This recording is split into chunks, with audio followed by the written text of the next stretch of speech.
Hey, it's Brian, and before we get started, just a quick note that this episode and the other 5 in this special series discuss Santa Claus, but not in a way that younger listeners could appreciate. If there are little ones within earshot, save this for later. Thanks.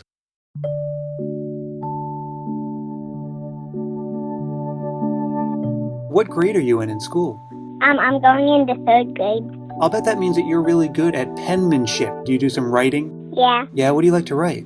I like to write about stuff that, like, about my life and stuff.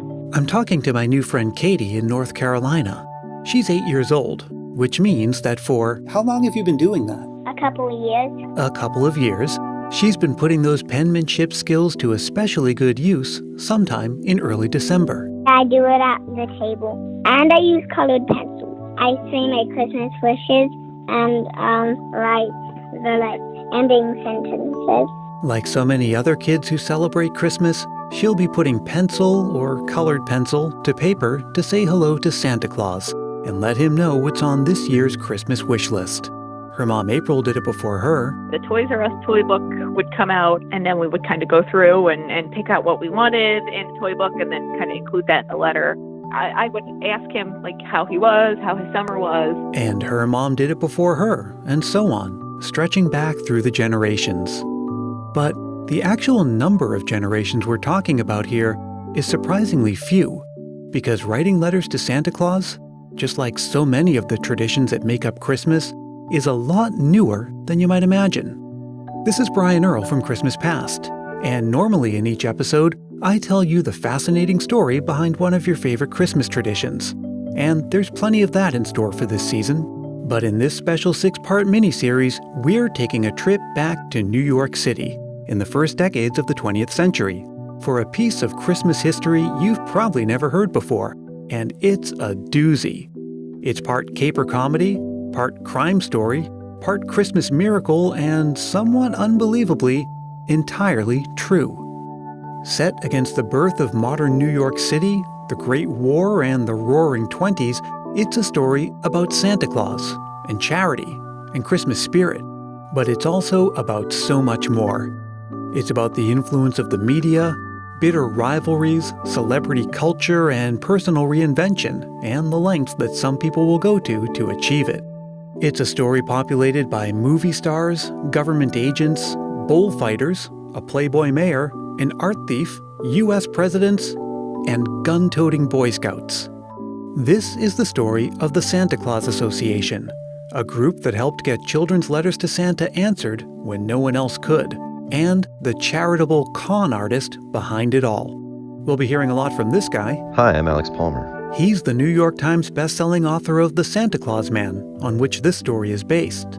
And for the next 6 episodes, he and I and some other special guests along the way will be taking you through the strange and rollicking ride that began when kids just like Katie decided to pen their missives to the man in the red suit. You can write our gifts we want on it, and last year I set a snow cone machine, and Santa got me a karaoke machine. What began humbly in the back office of a restaurant quickly rose to the top of the world's tallest building and had chapters around the US and Canada. And the Santa Claus Association could have gotten even bigger, and it could maybe have even survived to this very day if it hadn't been for the man behind it and his uncanny ability to land himself in hot water. This is My Dear Santa, a true crime Christmas caper. A special 6-part series from Christmas Past. Chapter 1. The Tardy Saint. Christmas, as we know it and love it today in America, as a major and ubiquitous cultural celebration, is only the latest of many iterations.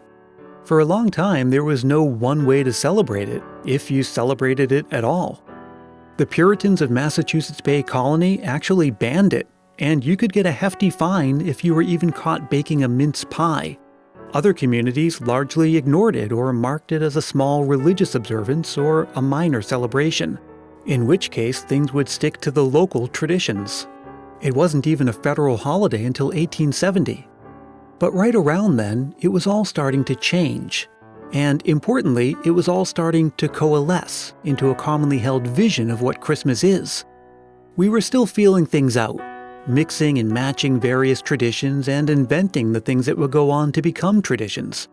Christmas trees, for example, they wouldn't become widespread in American homes until around the 1870s. The modern image of Santa Claus was still coming into its own around then, based largely on illustrations that appeared in magazines and books. And things that are now Christmas mainstays, like A Visit from St. Nicholas and A Christmas Carol, were still only a few decades old by that point. We were also taking a cue from the Victorians. They had recently rebranded Christmas, so to speak, as a holiday centered around families celebrating in the home. Previously, in many places in Britain, Christmas had become something that communities celebrated out in the streets, like a rowdy and raucous carnival. So this period of transition from the 19th century to the 20th was one of rapid change and innovation and synthesis for American Christmas. And nowhere was this more visible than in New York City.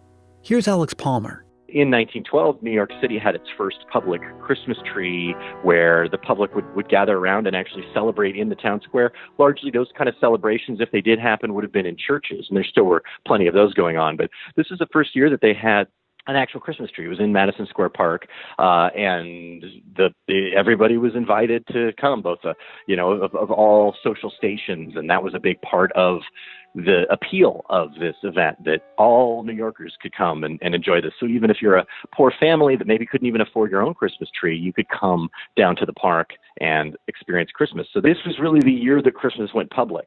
And Christmas going public meant a lot more than just having a festive backdrop to the city, though it did mean that. Here's Greg Young. He's one of the hosts of The Bowery Boys, a podcast about the history of New York City. In particular, in New York, you have tens of thousands of people who are Jewish. You have tens of thousands of people who are newly arrived immigrants. Some don't even celebrate Christmas at all.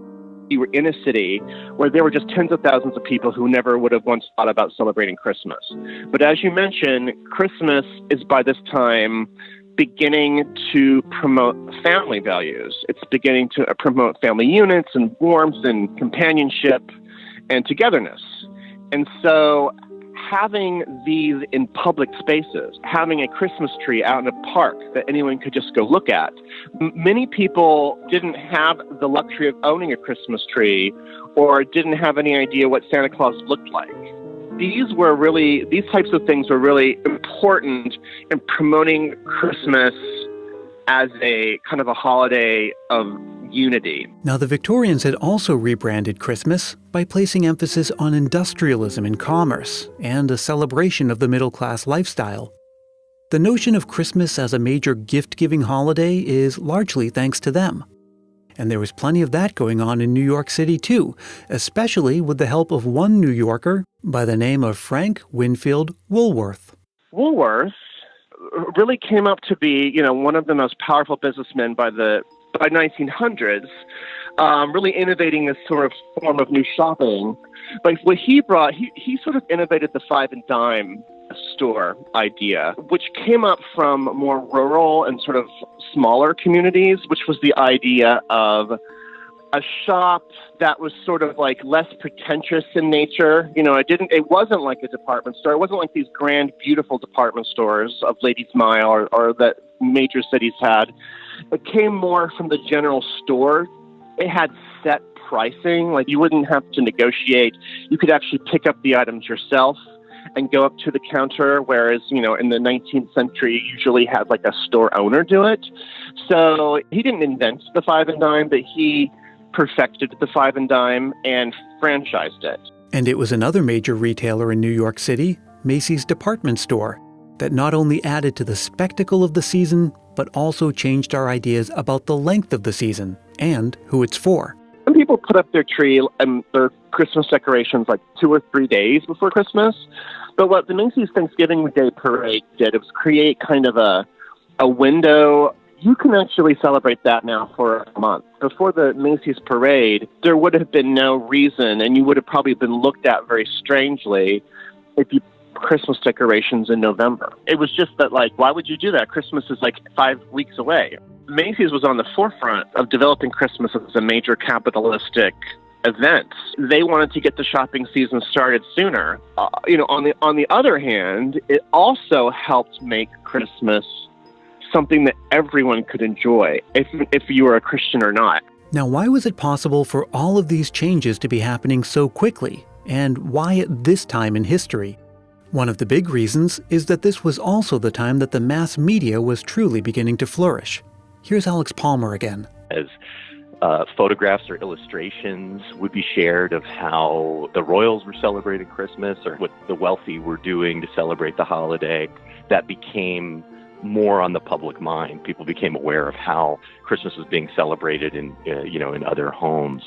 All of this created a sense of envy and a desire to keep up with the Joneses, which the papers and retailers sought to satisfy through commerce. More advertisements, more newspapers were sharing these really, attractive looking toys that you could get for your kids. And it became a much more this opportunity for conspicuous consumption where, yes, you'd celebrate it in the home, but you would show off all that you had in the home, and you'd have parties where you'd invite people to your home to celebrate along with the family. So it became an opportunity to kind of show off the extravagance of what you had, and merchants drove that, the media drove that, and that was a particularly American push. With literacy rates on the rise, printing costs on the decline, and a growing middle class, the conditions were right for Christmas to become more commercial, more standardized, and more widespread. It became less expensive to publish papers. There were advertisers and stores eager to advertise and willing to help pay. So it was a really profitable time for mass media, and it was costing something like a penny a paper. So it was cheap for people to buy. So just huge circulation. There was a real common voice that sort of was emerging, where people were sharing these experiences and understanding Christmas in this more public, shared way.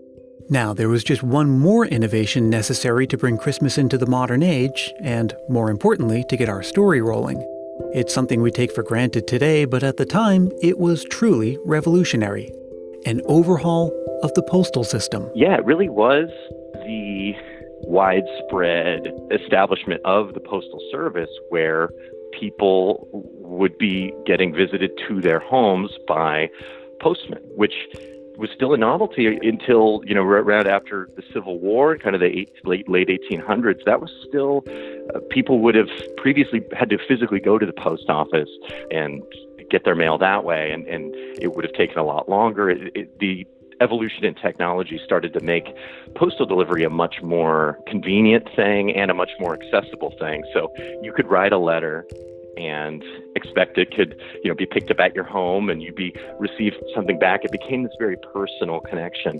And some of the early descriptions of this new postal service offerings as it proliferated and became more accessible to even further rural parts of the country, they used the term, Santa Claus when they described these postal workers, where it really was this idea of this special delivery to your home. So if this person's coming and dropping off mail and taking these letters, it almost seems sort of magical as they taken from the home and delivered to where they needed to go. And part of that overhaul was not only home pickup and delivery, but also the notion of sending packages in the mail. Yeah, like you could send packages in the mail prior to 1913, but it was so expensive that it just was pretty unrealistic. You just wouldn't be able to. The average person couldn't afford it. But yeah, when they passed the parcel post, it totally opened up the floodgates for gifts. It was 2 to 3 times as many gifts were being sent in 1913 than had been in 1912, and that number only increased. So given everything we've covered up to now, all these factors converging at roughly the same time, a 5-week Christmas season, Christmas as a major gift-giving holiday, a popular image of Santa Claus, a mass media that can promote all of this far and wide, and a magical new postal service, it was inevitable that sooner or later children and Santa would start communicating through the mail. In fact, the earliest examples of correspondence between Santa and children is from several decades earlier, in the 19th century. But here's the odd part. Now our understanding is the kids write to Santa, and Santa then responds when they receive it. But in the early sort of the 1820s on, if there were letters being written, it was generally parents writing them in the voice of Santa and just leaving these sort of wise counsels to their children, some advice like treat your brothers and sisters a little better, and sort of giving them tips on how to behave for the year. But kids are resourceful, and like I said, the postal system itself was seeing rapid innovation and becoming more a part of everyday life, and especially Christmas. So it didn't take long for kids to figure out that if Santa could write to them, they could write to Santa. Although they weren't that resourceful because they didn't know Santa's address. Remember, Katie? But when you write a letter to Santa Claus, if you put it on the envelope, what do you write? Where does it go? I write to Santa Claus at the North Pole. Yeah, so back in those days, kids would write to Santa, and there would be no address. We didn't really even settle on the North Pole as Santa's designated address till early in the 20th century. Then it might be like Ice Street or Cloudville or behind the moon or anywhere like that. And while that's cute and everything, it was creating a real problem for the post office. Christmas was already a heavy season for them, and there was no official policy on what to do with a letter written to an undeliverable address. So most local post offices just improvised. And every post office kind of did something different with it. They each had their own approach. Some of them would maybe give them, there was not like a designated postal policy at that point, really. So they would maybe give them to the local newspapers, or they would just trash them or return them to sender. The best case scenario, they might give it to the local editor of the paper, who could then reprint it and talk about the charming letter this kid wrote. And a couple papers even would take it upon themselves to include the kid's address, that people who maybe wanted to play Santa could send them something. And this was because a lot of those letters were written by the city's poor children, like this actual letter.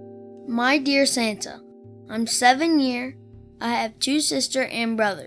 Mother said you will not call to our house as she has no money, but try to come. Margie is sending a letter too. She can't write good, but try to give me skates and a cowboy suit and Margie a doll. Edward Lennon. Many of them were asking for even more basic things, like food, clothes. One boy even wrote simply, "Please, Mr. Santa, will you send me a glass eye? Mine is broke." Sadly, most of these letters wound up caught in the red tape of the postal system, or sent to the depressingly named Dead Letter Office to eventually be destroyed. So in time, the post office had to just make the policy that, like with any other letter that goes to an undeliverable address, these Santa letters would just have to go to the Dead Letter Office. They would maybe go there for a period of time, but eventually they would just be destroyed. And before you knew it, 2 of the major factors behind creating modern Christmas, the post office and the media, were embroiled in a public dispute. There started to be murmurings from the press and the public saying, wait, why are we doing this? Like, couldn't we somehow release these letters or find some solution? There's a Times editorial really taking the post office to task, accusing them of being sort of heartless and using some really tough language. But this kind of criticism built up over a few years. So in 1907, the post office tried releasing the letters to anyone who wanted to answer them. Once again, newspapers would run some of them in hopes that some charitable reader would respond. Some local philanthropists would go directly to the post office to take a letter or two. But there were a couple of problems. First, the ban was lifted right at the end of November, so it was just right as the holiday season was starting, so there was not a lot of warning. So it was kind of thrown together very quickly, a pretty disorganized situation for the most part. And second, this was a really inefficient way to help truly needy families. Why rely on the myth of Santa Claus in newspapers when there were already established charities better able to help with this kind of thing? At least that was the argument of watchdog groups like the Charity Organization Society. And finally, there was really no vetting going on. This was a pretty easy system to abuse. There were already criticisms about now there's gifts going to children that aren't actually deserving of it. They don't actually need something. These kids are taking advantage of it, or maybe it's someone writing a letter pretending to be a kid and they're getting these gifts back. Particularly, criticism came from established charity organizations like the Charity Organization Society or the Children's Aid Society. These groups that have been around for decades and really put a high value on efficiency, on making sure charity was going to deserving cases. And so in 1908, the head of the Charity Organization Society persuaded the postmaster to reinstate the ban. The postmaster wrote it all off as a failed experiment, and all of those letters once again found themselves on a one-way trip to the dead letter office. But not for long, because it turns out that readers really liked seeing those letters published in the newspaper. Or, in other words, publishing the letters could help sell newspapers. And so the newspapers used their position to publicly call out the postmaster, calling him a Scrooge for obstructing Santa's work. So by 1911, there was a new postmaster general, and there was this growing pressure that increased again to release the Santa letters. And he decided to again give it a shot, and with the caveat that whoever did it needed to be approved by that local postmaster, which prior to it was a lot more lenient. This time it was emphasized more that this postmaster should vet the person that they give permission to, or make sure that they've really seem like a credible candidate for this. And under the new policy, they'd release letters throughout all of December, not just the final days leading up to Christmas. So, problem solved, right? Not quite. It's all well and good if we're talking about a few dozen or even a few hundred letters, but what if it's thousands and thousands and thousands?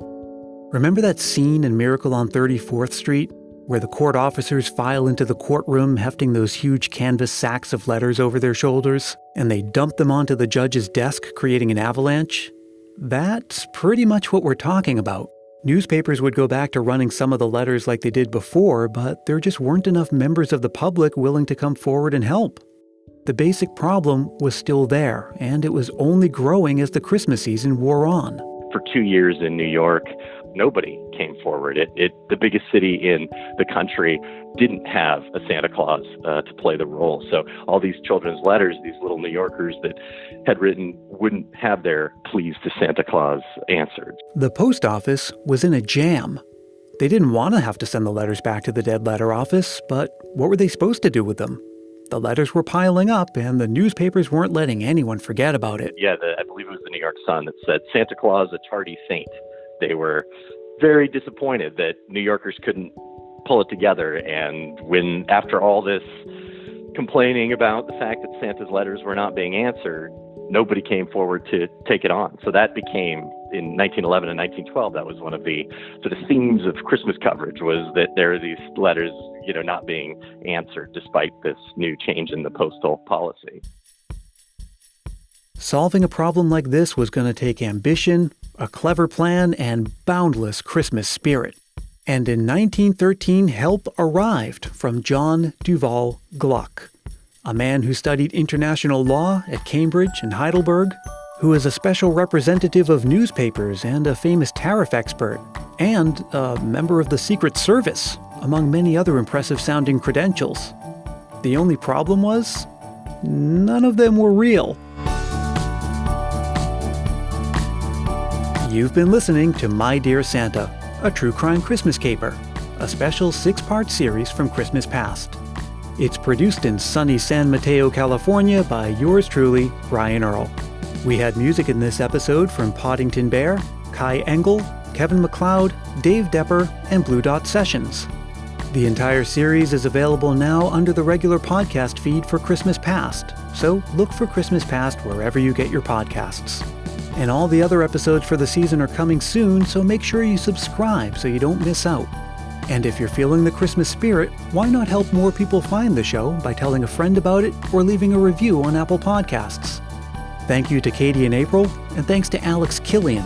You heard him reading that child's letter to Santa. His dad is Todd Killian, host of the podcast Christmas Clatter. Thanks also to Alex Palmer and Greg Young. You can find out more about everyone involved in this series and discover some bonus content over at christmaspast.media. And you can join the conversation by searching for Christmas Past on Facebook, Twitter, and Instagram, and by using the hashtag MyDearSanta.